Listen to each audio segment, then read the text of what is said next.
Welcome back to What Should I Play? Today I'm going to share some memories with you and tell you why you should play Turok Dinosaur Hunter.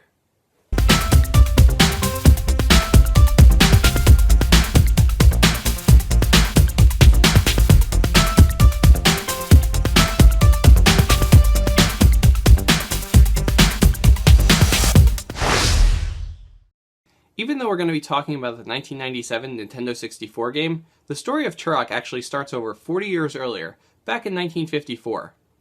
In the pre-superhero era of comics, characters like the Lone Ranger and Tarzan were among the most popular.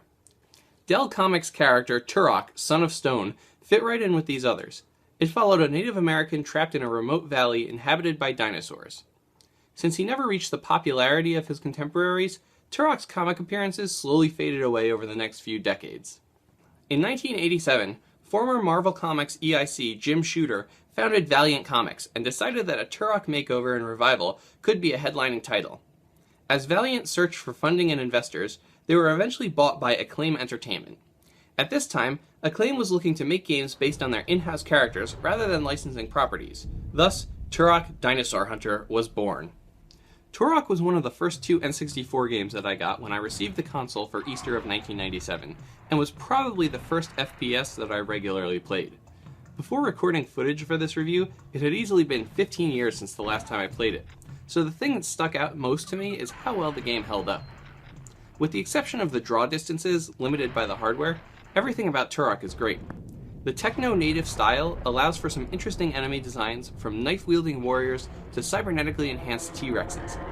The weapons are awesome and varied as well, featuring a good mix of conventional weapons and advanced sci-fi weapons. The soundtrack is comprised of some heavy beating industrial tracks that really fit within the world.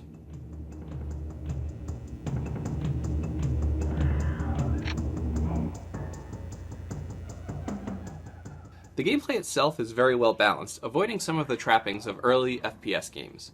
Though I usually dislike platforming in FPS games, the jump height and distance is generous enough that you can land on most platforms. I would have preferred if they had included an aiming reticle, but enemy hitboxes are wide enough that it isn't a necessity. Another aspect that I really was a fan of is the large list of codes and cheats available. All weapons and unlimited ammo are gaming standbys, but the pen and ink mode is really cool and works well as a throwback to Turok's comic roots.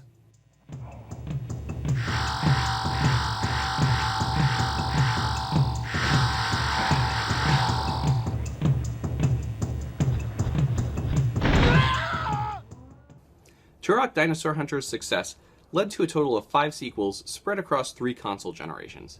The series is even still active, with Night Dive Studios releasing a remastered version of the original game for the PC just a few months ago. Do you have any memories of Turok? Let me know in the comments below. And if you like this video, be sure to subscribe, follow me on Twitter, like me on Facebook, and come back next time when I help you figure out what you should play. Click here to check out last week's episode. Ah!